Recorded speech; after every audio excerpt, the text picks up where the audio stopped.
Let's pay respect to Prajan together. Grab.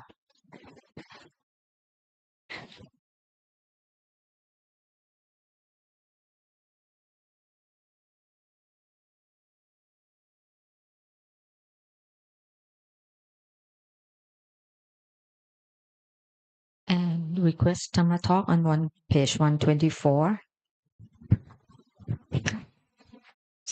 Brahma Jaloka Tipati Sahampati Katan Jaliyana Jiwarang Chayajata Santi Tasatta Parasha Kachatika Te Se Tu Tammang Anukam Bimang Prachang.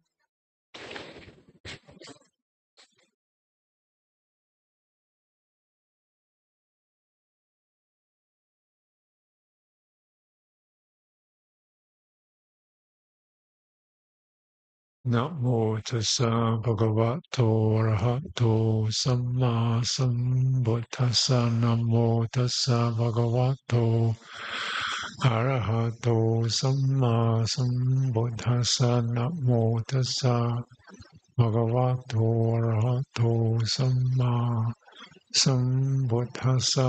Buddhang dhammang sanghang namasami.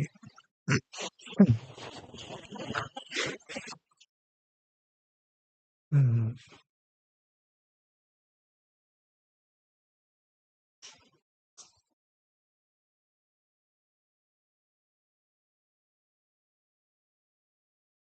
So as we're settling in, takes a while for the energies and the mind states and the whatever normal attention. Takes time for it to settle in and get stabilized. And it's an ongoing process. But increasingly, one of the advantages, it gives one greater responsibility, ability to be truly responsive rather than just reactive or habitual. So, the when the things are, we're not settled and proper, then we just follow habit. That's the easy one. I know when Monday, Tuesday, Wednesday, 6 o'clock, 8 o'clock. Look at the clock, read the phone, habit. And these habits can be extremely dense and even unconscious. Like keep looking at your phone. Why? Just because that's what I do. And now we have social messages. So get a message. I'm on the train. Great. Okay. How are you? I'm fine. How are you doing? Yeah, I'm good. Fine. Another message. I'm still on the train. We just passed this town. How are you doing? I'm doing. How are you doing? Fine. What are you doing? I'm going out the door. Okay. 10 minutes later. Hello. I'm just getting off the train. What are you doing? I'm going to the shop. How are you doing? I'm doing fine. Okay. Like, like, what? Do we really need to do this? A lot of because it creates a sense of security, doesn't it? Habit creates security. I know where I am. I know what I'm doing. I know where she is. I know where he is. And I'm secure.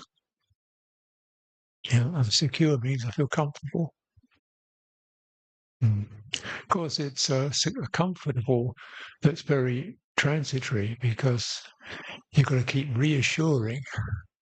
You've got to keep doing it again and again and again because it only lasts. And then, yeah. Yeah. So when my mother had dementia, she would ask, "What time is it?" I'd say, "It's 7 o'clock, mother." She'd write it down. "What time is it?" "It's 1 minute past 7, mother." She'd write that down. "What time is it?" "It's 2 minutes past 7." That's how long it lasted before. Where am I? Okay. So a way of knowing where she was time. Just security. If I don't know what time it is, I feel nervous, unsettled, so, yeah. Of course, we have different ways of doing that, don't we? Yeah. Mm. Yeah. This is just a reactivity that becomes ingrained, established. Reactions, compulsive patterns. Yeah. Yeah. Yeah. I need to talk. I don't want to see people. I've got to talk to them. Then I know I'm okay. We talk to each other. We're okay. It's okay. See somebody else. How are you doing? I'm doing fine. How are you doing? Yeah, I'm okay. I'm okay. I talk to people. I feel okay. I'm not talking to people. I feel a bit strange. I feel uncomfortable. I feel nervous. Don't know. I feel awkward. Feel embarrassed. Socially embarrassed. What do they think about me? Am I doing? So we can get that nervous energy. So on a retreat, you have to say, silence, silence, silence, noble silence, silence, silence. So it's okay not to talk. Is it? Well, I'll just believe it, work on it, relax those feelings of I've got to see my phone. I've got to know what day it is. I have to make sure that I'm okay and they like me. Just relax. Oh, oh, yeah. Now I feel more comfortable. It changes. You have to be patient to change those habits and compassionate because we seek comfort. Mm. But when we're beginning to understand some of these attitudes, our habits, our behaviors, our way our mind jumps towards pleasant ideas, pleasant memories, painful memories, and so forth, and it's feeling, I want to feel comfortable. I don't want that unpleasant memory. Stop it. No, just be patient. Wait. I have to deal with that later. Just find where your body is. Take a breath. Everybody here is supporting you. You don't have to be wonderful to be here. You don't have to be enlightened to be here. You don't have to have been utterly pure all your life to be here. You don't have to have only sweet thoughts. You can have ugly thoughts. That's okay. You can be here. Oh, no, it's normal. Oh, oh, yeah, it's okay.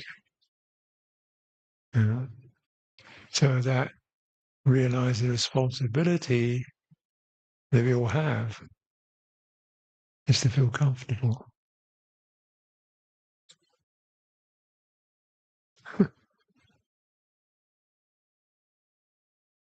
Because that's what we're trying to do all the time. Feel comfortable. We're always trying to feel comfortable. And if I could just sit more comfortably, if I could wear enough clothes to feel comfortable, warm, but not too heavy, so lightweight clothes, I feel comfortable, warm, not too heavy. And they don't look ugly, I don't want to feel embarrassed. So I feel warm, lightweight clothes, I feel comfortable. Except I'm worrying. I'm hungry. So I eat some food to feel comfortable. Yeah. Now I'm going to go to the toilet to feel comfortable. I better lie down to feel comfortable. Lying down, getting tired. I get up and stretch to feel comfortable. Take a breath to feel comfortable. Okay, walk around, look at the trees. Oh, that's pleasant. I feel comfortable. Less movement. Yeah. And we look at that's our whole life quest is to feel comfortable. Yeah.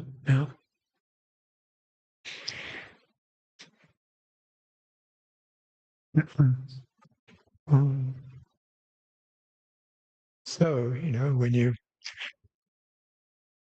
when I was a little boy, I thought, if I could only get to be 10 years old, I'd feel stronger and better. I feel like I really want to get to be 10 years old, then I'll be proper. I could go out when I like. I could do things. That would make me feel happier. Of course, 10 years old, 15 years old, you could wear those days we had to wear short trousers. When you were under 12, you didn't get long trousers until you were 12. So in the wintertime, your knees went blue with cold. And I get to be 12 years old, I get long trousers and feel comfortable. But long trousers is not unending bliss. Because then you've got to think, got to get on with some friends to feel comfortable. I want a girlfriend who loves me, feel comfortable. And then it's funny. We felt comfortable for a while, and then we started arguing. So we've got to work that out and feel comfortable with that. Feel this, no, I try to be, you could be this, I'm trying to work it out to feel comfortable. And try another one. So study hard so you get a good degree, then you get a job, you feel comfortable. Get some money so you can buy some things to make you feel comfortable. Do you get it? And so I was looking around, looking at older people who had houses and dogs and cars and work and families, and they didn't look comfortable. Everyone was, worrying, complaining, grumbling, straining. Yeah. Oh, yeah. So when you retire, you feel comfortable. And my father said, "Oh, it never stops." He was 68, so it just never stops. The worries, the headaches. Yeah. And my brother, before he passed away, said, the idea, he worked, successful, family, house, everything. And he said, you get the idea. When you've finished your work, you'll feel great. He says, no, your body aches, you're tired, you still got to deal with the house needs repairing, the kids are having problems, your grandchildren are having problems. It never ends.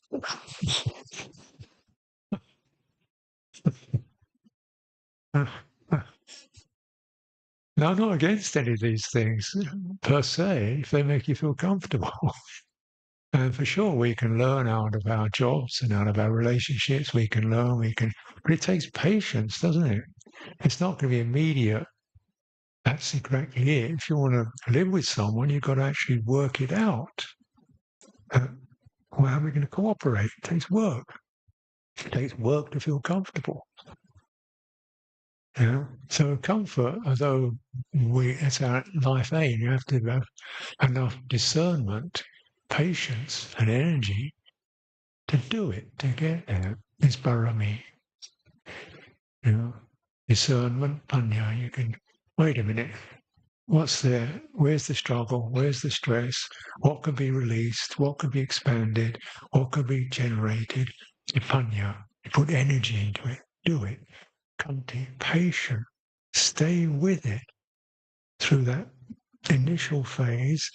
It's a bit rough and bumpy and strong. And then you get the movement towards things settling. And this is the way that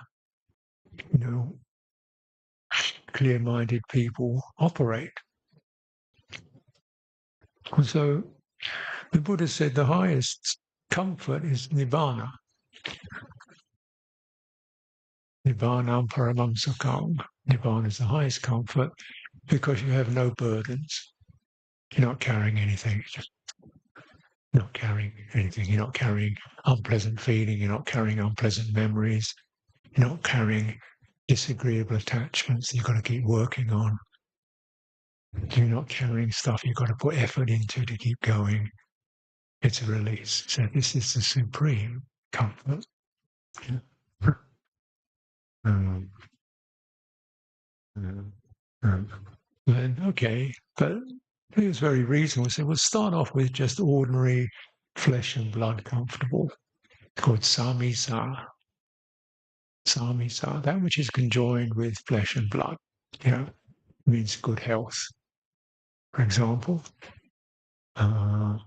So yeah, it's worth putting some effort into good health, but it probably means you've got to do exercise and you've got to not do those delightful things that are crazy, or drink those things that are intoxicating.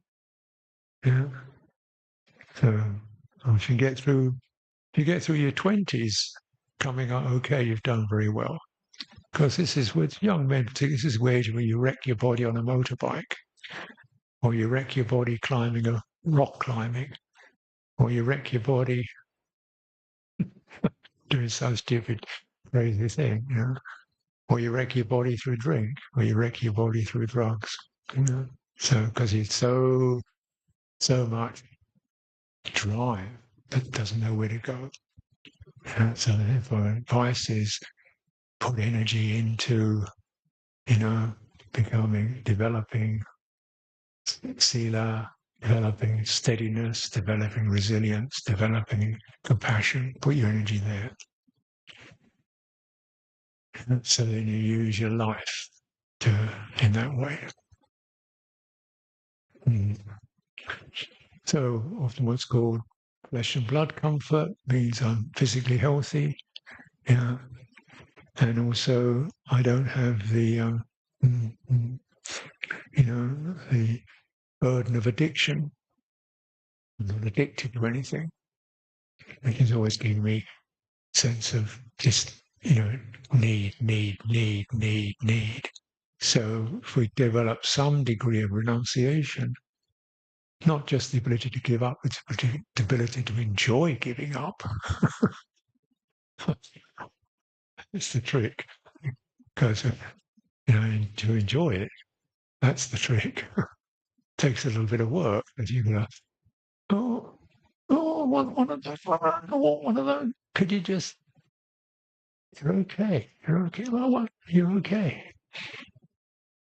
Oh, that's interesting, because where that compulsive movement was, there's some space. Instead of that compulsive nag, push, grab, when that stops, linger. Oh, instead of that compulsive movement, it's a free space. Free space. It doesn't sound very pleasant, but feels clear, open, rather than cluttered. Yeah. So, you look at, I go through my kuti, which isn't very big. It's quite relatively, it's not tiny, but it's not huge. And then various things, books, things people give me, various things come in.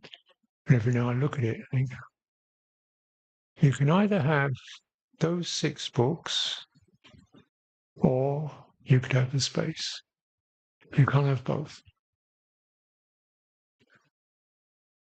That one, are you ever going to read that? Just put it in a box somewhere. Put it in a box for now. And that nice pair of socks somebody gave you, already got 3 pairs of socks. You've only got 2 feet. Yeah, just put them in the box. Okay.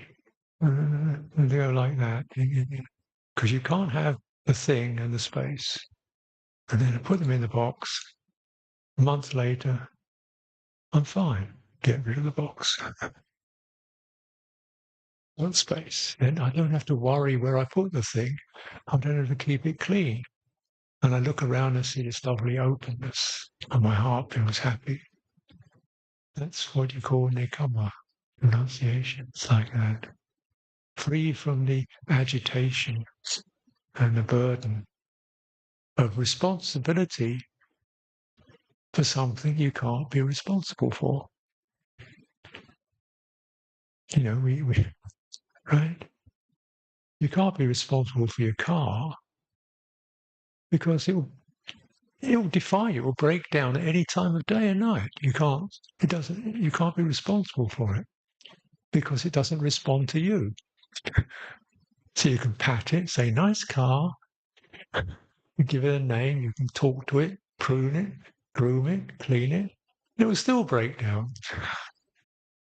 So, you know, you can be responsible for how you drive the thing. That's what you can do. But you realize you can't say, car, I love you, we'll be together forever.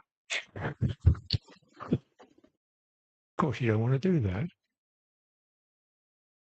But you don't want your car to look beat up, old, dirty old car. It's nice, because it represents you. It's a nice, clean car, nice colour. That's me, that's my car. So that gives me that. So people buy all kinds of cars because it becomes their identity. You know, like big, sleek lines and comfortable leather, and you know, it goes at 500 kilometers an hour. You can't drive anywhere at that speed, but to feel that I could, it makes me feel powerful. You know, so this identity starts to creep onto things.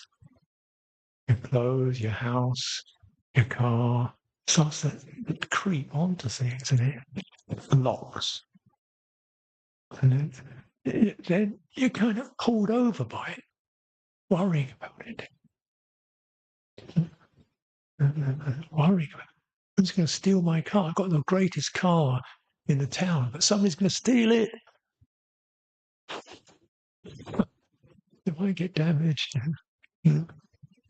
So, yeah. It's like that, isn't it? You've got wonderful clothes, but don't let them get torn. So you can't wear them. Whereas this, same old thing every day, no choice. Don't have to think about what I'm going to wear today, what colour, what it looks like. There it is. You know? So that kind of end of story. Relief. So we can say this is a kind of flesh and blood comfort, worldly comfort, comfort of renunciation, comfort of sila, of living decently so you're not nervous about things you've done or what people see or whether you'll get discovered, or so you get internal freedom from this nervous agitation. So, you know, people can you ever see a criminal person who's just relaxed and happy?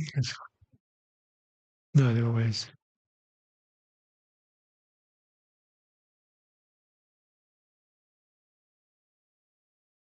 stiff. You look at dictators, they're really frozen.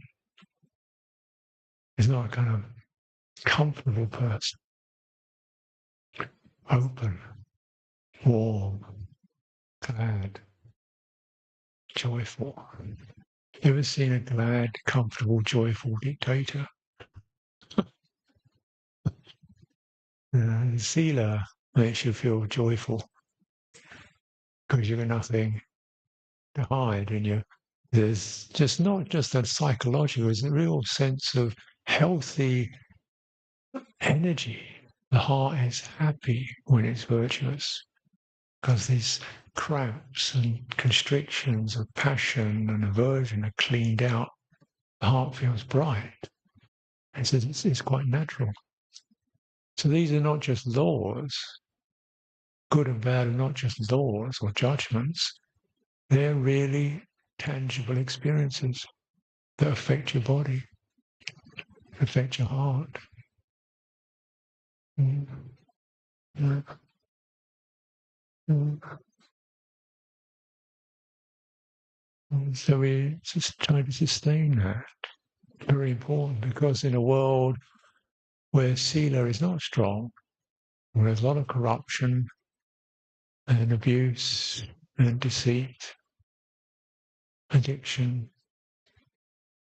you must maintain your own center in that, so you don't absorb external contact impressions, which are confusing and sickening. And we have internal, external. Internal, I keep my sila, I am buoyant, happy. External, I turn away from that and I associate with wise people. And then when we associate, my internal and external, I'm in harmony. And that's beautiful.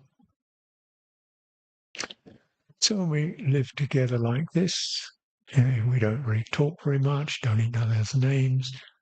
In a sense, they're all keeping precepts. And they all wait patiently for the meal. And they all eat their food mindfully. And they all make an effort to practice. And nobody's cursing anybody or lying or drinking. Can you open to that? And then internal, external meet. And you feel this is flesh and blood happiness that's not too difficult. Of course, the tendency is to just get locked into some thought we don't even notice, because we're based in some kind of memory or thought. So then you've got to work on quietening that down. This takes work, doesn't it? How do you do that? You work by referring to your virtue, your clarity, where that's good. From there, extending goodwill. Goodwill is a fruitful energy. It's not just an attitude, it's an energy that begins to soften and brighten when you feel dark, tangled or confused.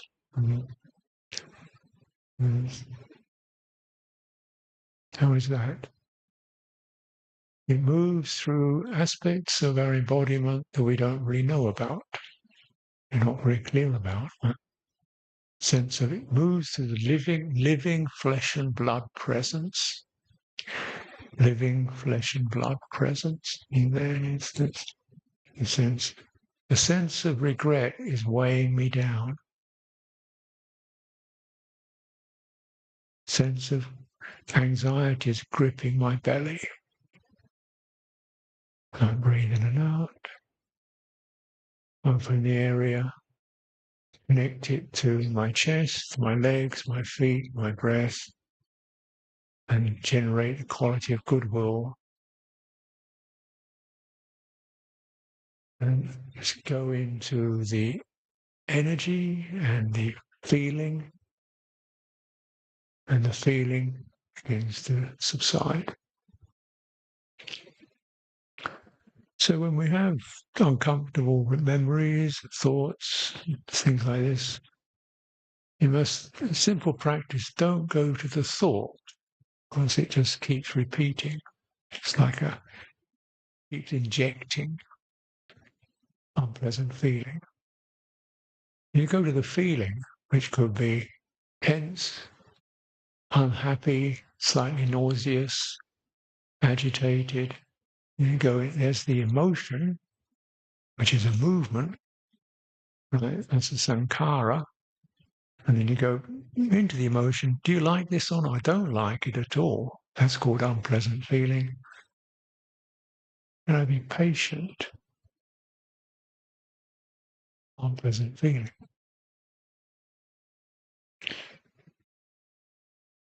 Open, widen, breathing out. Okay. Then we learn something. Say, yes, I do have regret. Yes, I did do something stupid. That was stupid. That was regrettable. Gave rise to unpleasant feeling. I had to do some work to clear that. Now I understand. Don't do that again. That's the way you learn. Then you come out feeling, if you're sense of relief, also you've gained wisdom. You've gained wisdom. And now you know. Now you can advise others. This is the way we work with things.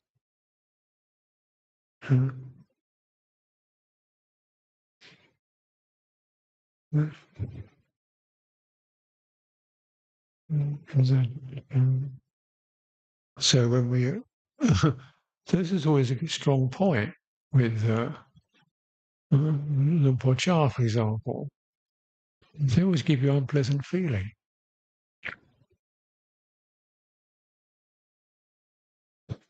Out of compassion. What? So you've got to get wisdom. You've got to work. It's not easy. You've got to work on it. Okay, it's cold. It's hard. It's tough. It's long. It's tedious. It's tiring. Do some work and it's unpleasant. It's unpleasant. Okay, unpleasant feeling.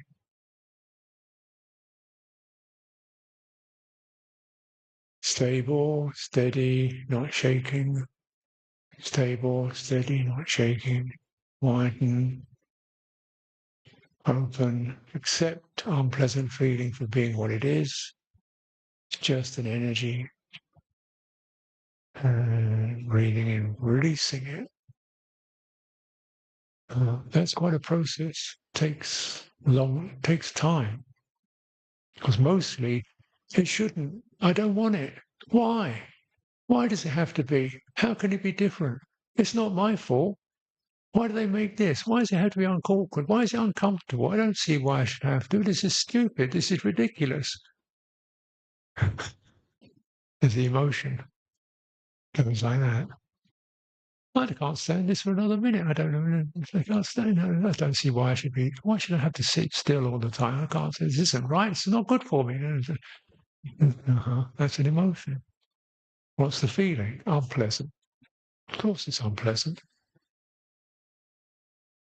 Now, unpleasant feeling is one of the three kinds of feeling: pleasant feeling, unpleasant feeling, and feeling that's indeterminate.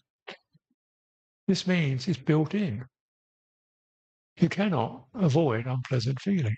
You can shift and wriggle and move and buy something and touch something and eat something and rest, but you still get an unpleasant feeling. So if you want real comfort, you actually begin to dismantle the emotional reaction to unpleasant feeling, which is the resistance and the complaining and the blaming and the worrying and feeling I can't manage it. And the how can I do this? Speculation. Maybe if I did this. Let's begin to dismantle that feeling, unpleasant feeling.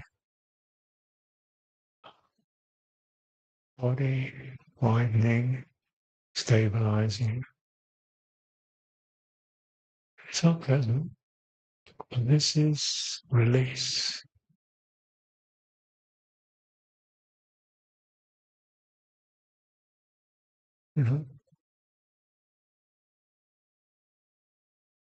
That's work, energy.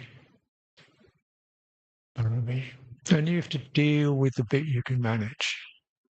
And you've got to take it a little bit. This you're going completely against the grain. You're going really uphill. You have to work a little bit. Going to be just a little bit more patient. Yeah.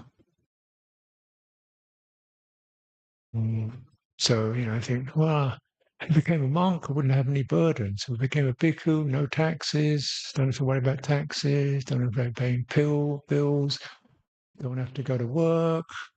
Great, comfortable.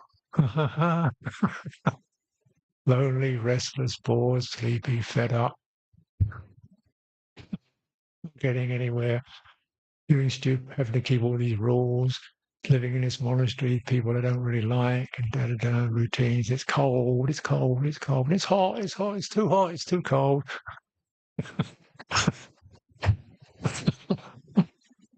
It's too noisy, it's too quiet, it's boring, it's too much going on, there's not enough going on. I'm not comfortable at all. Because you see what you can't shift things, you're stuck. You can't control it, you've got to deal with it. There's no out, there's no button you can push. You've got to be with it. I was just saying because it's a bit cool in the morning here, and it's quite crisp, quite cold. But when I went to Britain, so particularly we started. I had to start a monastery up in Northumberland. Northumberland, got it, Northumberland, north of Britain, right? So we had this little stone cottage, and there was no heat in it, and and we had to knock all the plaster off the wall to put proper building, and the wind used to come through the wall, through the cracks in the wall. There was no heat. And there was no hot water. It's cold water. The snow would come under the door. Sometimes you get snow coming. There's no heat. Yeah. It's getting cold. And you grumble, oh, I'm cold. What am I doing? Stop it. I want to get warm. Put socks on, put hat on, put coat on. Nose is cold, ears are cold. Somewhere it always gets in, Then she just, oh God. And so it changes. And I had this monk who used to like to jump in a lake in January because it was his birthday. It's cold, particularly in Northumberland. Cold. He said, come down to the lake. We're going to do this thing. So you think, okay. So you just go down, you just take your clothes off, just a bathing cloth. Here we go. And it's freezing cold with a cold wind rushing across. Oh, it's freezing cold. Okay, here we go. Jump in the lake. You jump into the lake and everything explodes. But you don't feel cold. You come out, you're on fire. And so you get it? What happened? Energy changed. I mean, jump in. When you hit the water, when you hit cold water, you don't feel cold. You feel shock. Absolutely feel shock.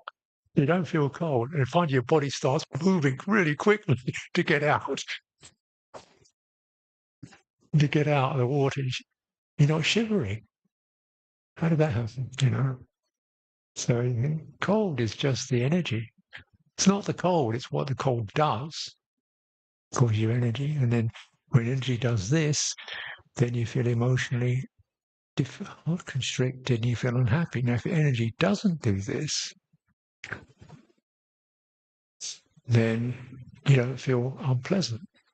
The unpleasant feeling is this. Is an energy constricting. Right? So you can see it in your body. And sharply cold. Right? And energy does this, it constricts. And when you feel pleasure, energy starts to flare, doesn't it? It will flare up with pleasure. Oh, yeah, great. Flare. That flaring. Yeah. Of course, the problem with the flaring, energy flares, it flares, and then we get carried away by it. Your mind gets carried away by it. greed, intoxication, you lose balance and then crash. Oh. Right? So we have to control energy, and it takes work. You have to use your body. And of course, your intention, just keep steady, just open against our displeasure. Just can you open just a little bit?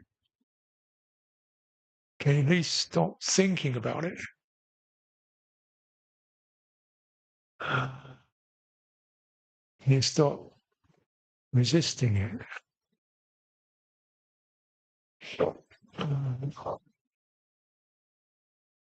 It's there, but it's not causing this distress.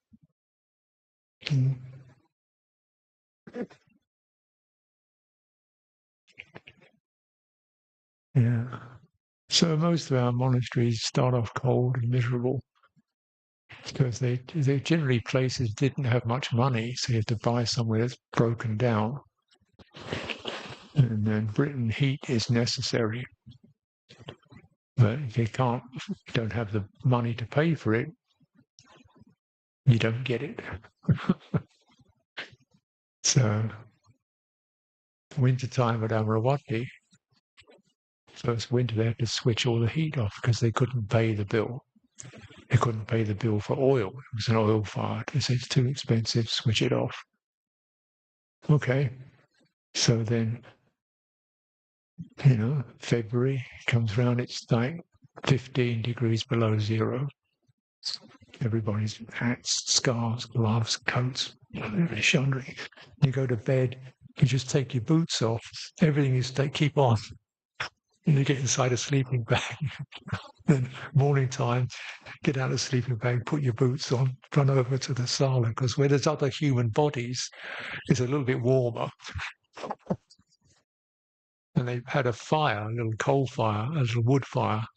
And you go, a little bit. Get some warmth, and you get some hot drink in your own body. So you live like that. And then of course, bathing. Because they had to switch the water on just enough to keep dripping, otherwise the water freezes in the pipes. So they have to drip. So you can get a shower, but the shower, of course, is quite an exercise because you switch the water on. Oh, really cold. Okay, here we go. Get a piece of cloth with some soap on it. Get out.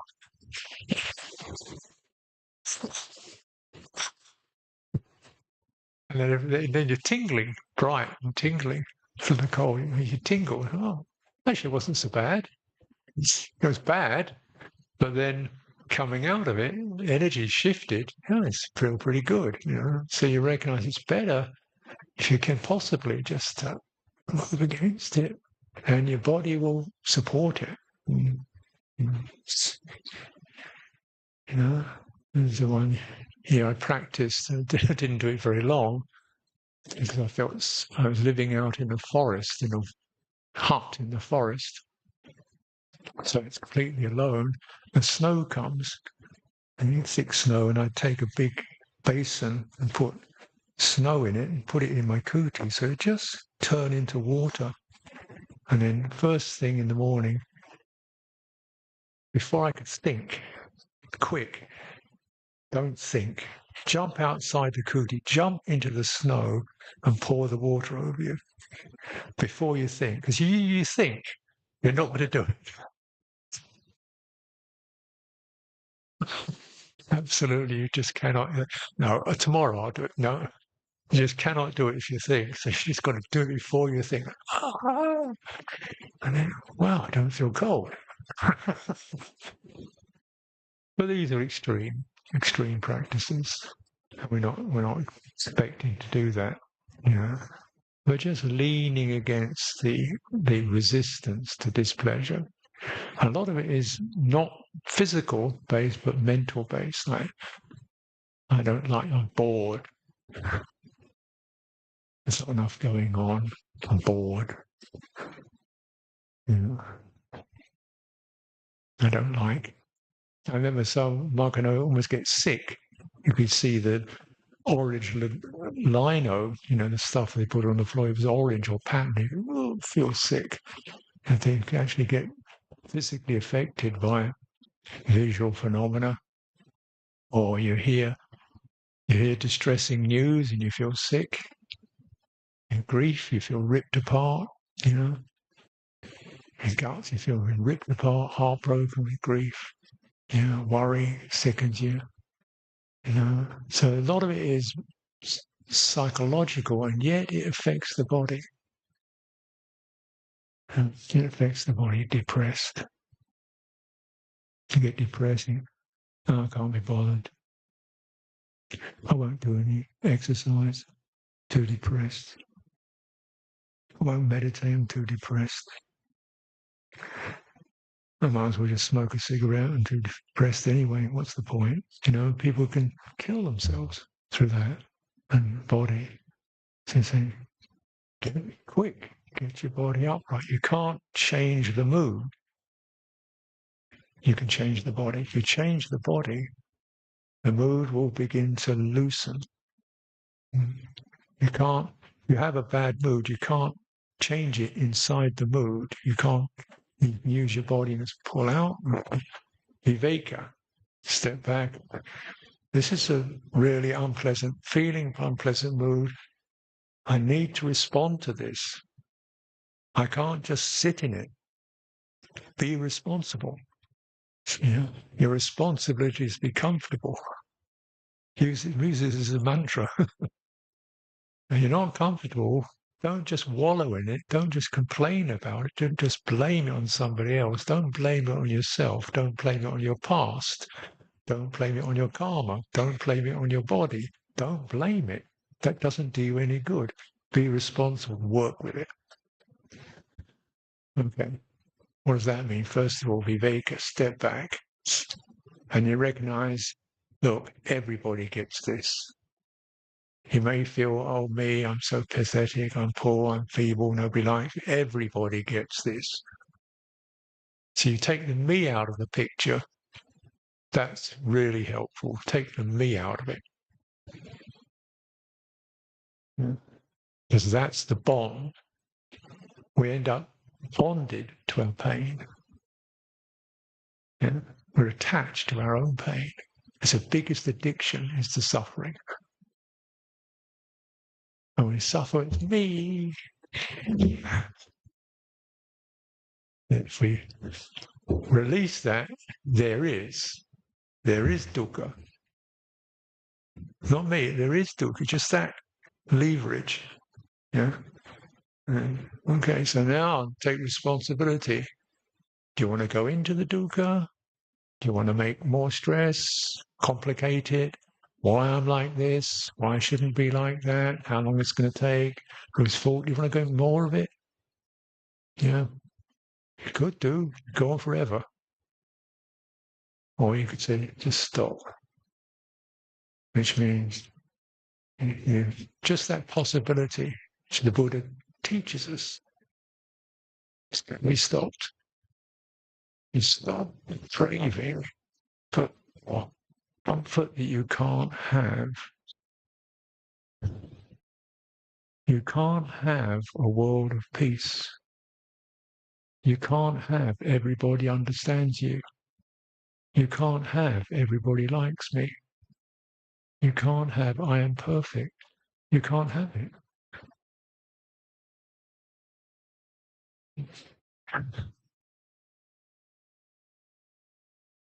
What you can have is viveka. I can step back. And then I can do some work, which is resist the addiction to me.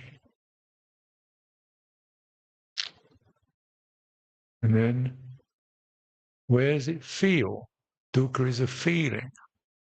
We get very complicated about our dukkha. We identify with it, we create a person out of it, we seem so wound up in it that we are our dukkha. Stop complicating. Get to the feeling. That's a sankhara. Sankhara takes feeling and creates a person out of it. Okay? Through emotion. Everybody does this. Take a feeling, and feeling pleasant creates a happy person. Unpleasant, miserable person. That's the sankhara. Now, if you go behind the sankhara is the feeling. Pleasant, unpleasant. Now you've got something you can work with. It takes patience and penetration to get to there. And unpleasant feeling is natural. You can't have unending pleasant feeling on this level anyway, with conditions. So unpleasant feeling, what does it do? It makes you resist. Can you stop resisting it? Patience. Open. Okay. How is that possible? Because your body is stable, unwavering. Your breathing is deep and easeful.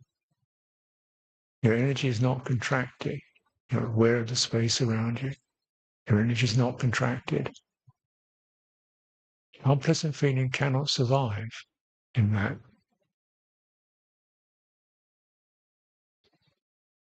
It can't concoct the sankhara, because the sankhara always requires some contraction, some agitation, some movement. If you hold it still, it struggles. It begins to give up. That's what you do. You bear with it, never struggling, and the complicating begins to give up.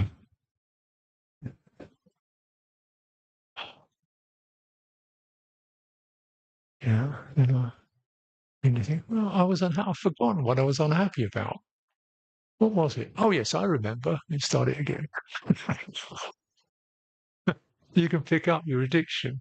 I haven't complained. Oh no, I complain. Yeah, she bothers me. That's what it is. So you don't pick it up again. It's finished. If it's not finished, you got to do it again. Comes back again. There's that person that annoys me. I see you and I get annoyed. There you go. There you go. It's your responsibility. Whether she annoys you is not up to her. It's up to you. Okay, here we go again. She's tyrannical, she's bossy, she's arrogant. And then, okay, fine. Yeah, there it is. Now, what do you feel about it? I don't want it.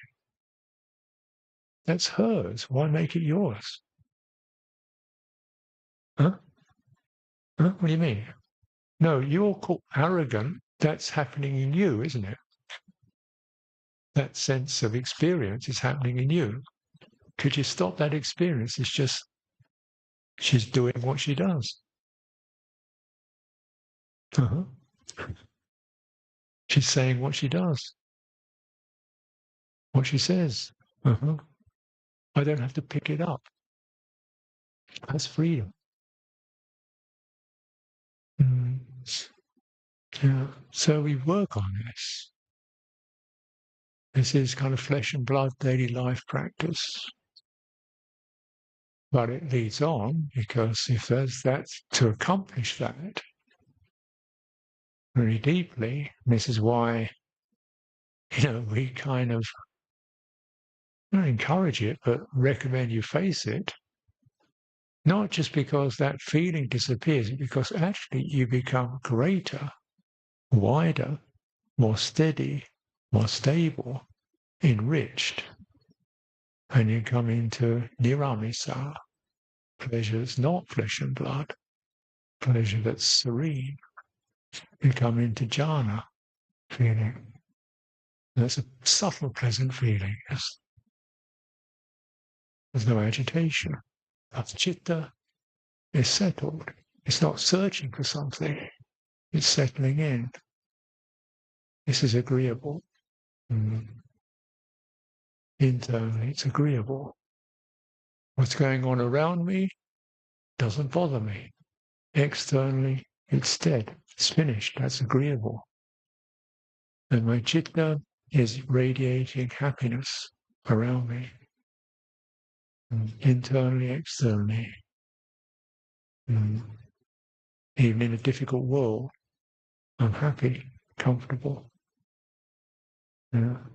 Mm. Mm. Mm. Yeah, so these subtle kinds of pleasure, because the energy is not stirred, it's steady, it's bright. This is the kind of encouragements for practice. We're all going to meet disagreeable feeling. Some will be physical, cold, hungry, painful body. This is natural. And actually, the body will only take so much. So you have to kind of cooperate with it. Wear some clothes. If you're cold, you've got a choice. Don't strain your body. The body has its limitations. But if we look after it, it becomes a very helpful guide, a very helpful support if you use it properly. And then most of our disagreeable feeling is more on the psychological, emotional level. I'm bored. I have unpleasant memories. I don't like these thoughts. I can't get what I want to get. I want to get to that joyful, happy state. I want to get there. I'm miserable. I'm not getting anywhere. My meditation is not getting anywhere. I haven't developed it properly. Will I ever develop it? Perhaps I'm just too stupid to develop it. Perhaps there's something wrong with me. There really is something wrong with me. Yeah. Yeah, there is. But it's the same for everybody.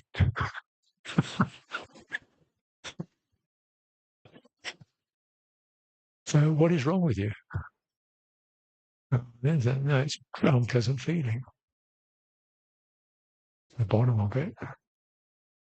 But then we say, okay, I can to be with a thinking mind.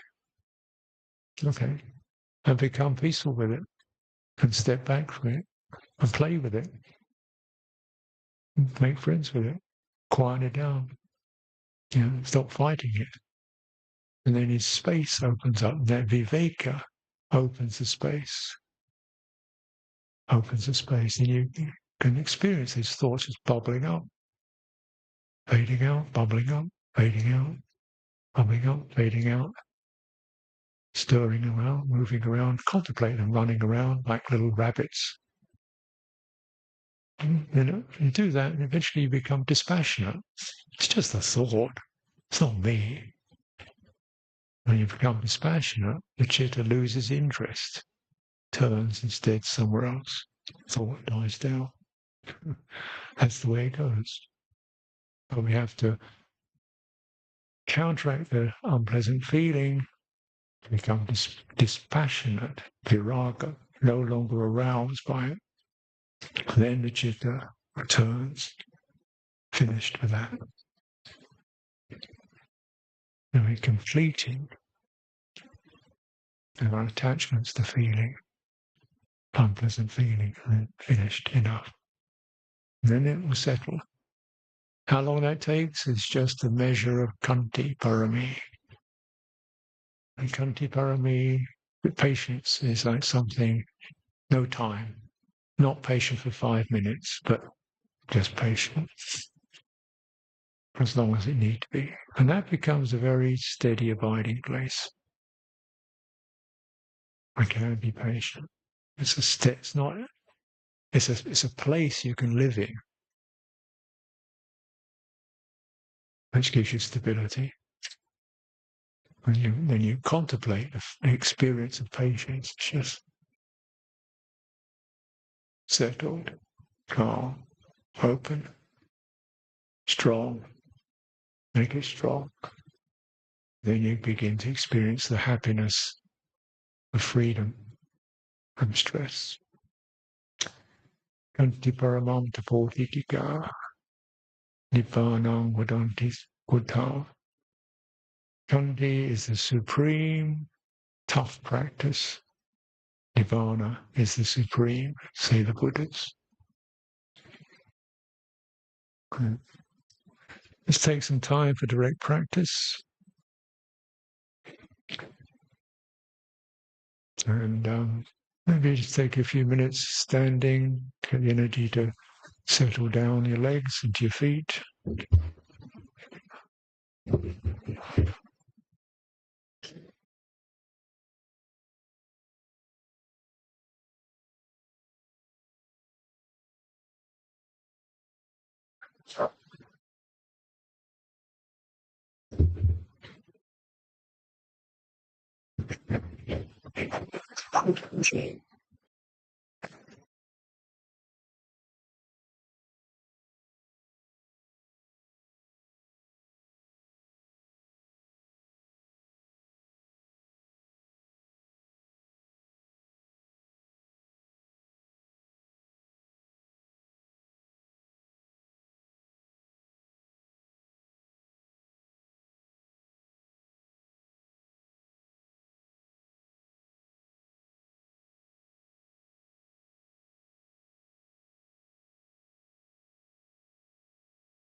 So if those who like to do some walking, take some walking outside, take your bubble with you and your balance.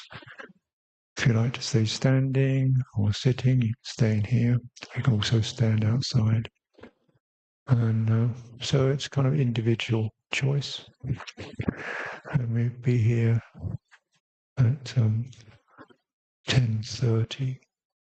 Just the final half an hour together.